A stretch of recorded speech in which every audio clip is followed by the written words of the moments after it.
Oui, tout à fait. Alors, ce projet Hercule, en fait, qui est dans les tuyaux depuis quelque temps, eh bien, va, semble-t-il, voir le jour, puisque Libération a dit que Macron a tout cédé à l'Europe et a accepté qu'EDF soit démantelé en trois parties. Euh, C'est-à-dire qu'EDF, une partie sera privatisée, ça sera les barrages électriques, dans une unité à part, bientôt privatisée. Une autre partie privatisée, les énergies renouvelables et le réseau d'EDF. Et une troisième partie qui aura vocation à se réduire, qui est le nucléaire, qui restera public avec un objectif de réduction de 30%. Donc on voit que c'est très mauvais pour EDF, mais ça fait bien longtemps que ça dure, en fait, cette histoire. C'est-à-dire que EDF est pourtant presque un des meilleurs élèves européens dans le secteur de l'électricité, puisque en France, on a l'électricité qui a 90% sans émissions de CO2. C'est le meilleur niveau avec la Suède et la Norvège qui ont beaucoup de barrages hydrauliques et bien meilleurs que les autres pays européens. Et au niveau des prix aussi, c'est bien meilleur puisque EDF est 2 fois moins cher que l'électricité allemande. Et EDF nous permet d'avoir une électricité aussi 30% moins chère que dans les autres grands pays comme le Royaume-Uni, l'Espagne et l'Italie. Donc ce champion, ce secteur de l'électricité qui est très bon en France, ce service public, l'Union européenne, en fait la Commission européenne plus précisément, passe son temps à lui mordre les mollets depuis 10-15 ans, en fait dans le but de le faire chuter. Alors je ne suis pas complotiste et je vais vous donner d'autres exemples avant le projet Hercule. On peut se rappeler que depuis, l'Union européenne a imposé en fait déjà à EDF de vendre 25% de sa production d'électricité nucléaire à 30% en dessous de ses prix de revient. Connaissez-vous d'autres entreprises à qui on demande de vendre 25% de sa production en perdant beaucoup d'argent, 25%, 30% en dessous de ses prix de revient? Ça n'existe pas.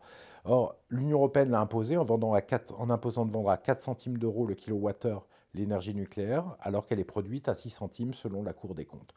Tout cela dans le but d'affaiblir EDF et dans le but de créer de faux concurrents, mais vrais parasites, qui ne font qu'acheter l'électricité pas chère pour la revendre et piquer des concurrents, des clients de façon complètement indue, sans rien produire, à EDF.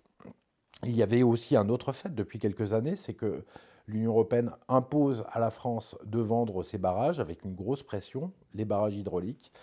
Or, ça pose un vrai problème parce que, premier problème, ça pose un problème de sécurité qui est évident. Les barrages d'EDF, les barrages hydrauliques, ce sont des choses qui sont dangereuses parce que s'il y a rupture de barrage, on a une vague de 7 mètres derrière qui va se propager avec potentiellement des milliers de morts. Ça s'est passé dans de nombreux pays au monde, et notamment en Italie, je crois dans les années 60, où il y a eu 5000 morts dans la rupture d'un barrage. Et malheureusement, c'est quelque chose d'envisageable si on confie ça au privé, à des gens qui doivent faire de l'argent, et pas au secteur public. D'autant qu'il y a déjà quelques fissures dans les barrages d'EDF qui sont surveillés de très près. C'est aussi un problème puisque c'est la vente du patrimoine des Français, hein. Les barrages sont complètement amortis, comme les autoroutes l'étaient. C'est l'électricité la moins chère de France, hein, à 2 centimes le kilowattheure, ça coûte beaucoup, beaucoup moins cher que les autres. Et donc, on va privatiser ça et un opérateur privé va faire de l'argent avec. C'est aussi un problème pour le risque d'approvisionnement, puisque les barrages, en fait, le but n'est pas d'envoyer l'électricité des barrages au moment où elle coûte la plus chère sur le marché européen, mais au moment où les Français en ont besoin en plein hiver et qu'on ne peut plus produire d'électricité avec autre chose que les barrages, on fonctionne à plein régime partout ailleurs. Voilà, donc c'est vraiment une volonté de détruire ce service public, ce secteur de l'électricité qui marche très très bien en France, qui est pas cher et complètement décarboné, de l'Union européenne. Et le projet Hercule va beaucoup plus loin, puisqu'il privatise une grosse partie d'EDF. Qu'en plus de cela, en le coupant en trois parties, c'est une désorganisation totale d'EDF vers laquelle on va. Et or, l'électricité, il doit falloir prendre une partie de nucléaire, une partie d'hydraulique, une partie de renouvelable au meilleur moment et pas seulement selon les règles du marché. C'est aussi malheureusement une hausse des prix de l'électricité, de la facture d'électricité des Français, probablement de 30-50%, qui aura lieu. Et donc c'est très très embêtant. Il n'y a que des désavantages.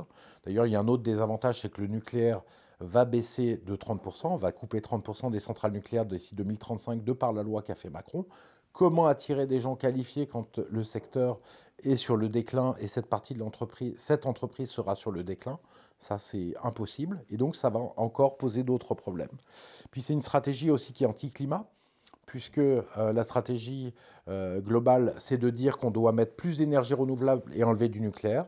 Or, si on enlève le nucléaire, qui est une énergie stable, on se retrouve à mettre de l'énergie renouvelable qui tourne quand il y a du vent et du soleil, et de mettre, quand il n'y a pas de vent et de soleil, d'avoir de l'électricité qui est produite par des centrales au gaz et au charbon. Donc, c'est produire plus de CO2 si on baisse le nucléaire. Voilà, donc c'est absolument idiot, c'est un gaspillage financier, humain, c'est une stratégie anti-climat, et elle est faite pour un seul objectif, c'est créer un marché européen de l'électricité, donc faire l'Europe par le marché, faire une Europe ultralibérale et casser un bel outil industriel. C'est amener, en fait, c'est faire du marché, alors qu'en fait, c'est beaucoup plus efficace de produire de l'électricité dans une entreprise publique. La France le montre, puisqu'elle a l'électricité la plus décarbonée d'Europe, sans avoir pour autant les barrages et les atouts hydrauliques qu'ont les Suédois et les Norvégiens avec leurs lacs, leurs rivières, un peu partout. Et donc, et une électricité surtout qui est pas chère, parce que c'est important, hein. La facture d'électricité, c'est important pour les Français, ça commence à être quelque chose d'important et on risque de le faire augmenter de 30 ou 50%. Donc ça n'a absolument aucun sens. La seule explication de cette décision, c'est le fait que l'Union européenne se fait par le marché. Il faut l'accepter, c'est comme ça. Enfin, il ne faut pas l'accepter, il faut le refuser et faire un Frexit. Mais en tout cas, il faut l'accepter intellectuellement, c'est que l'Union européenne passe son temps à faire des marchés européens. On fait l'Europe par le marché. Donc on casse un service public qui est français, juste parce que il est français et que tout doit être européen.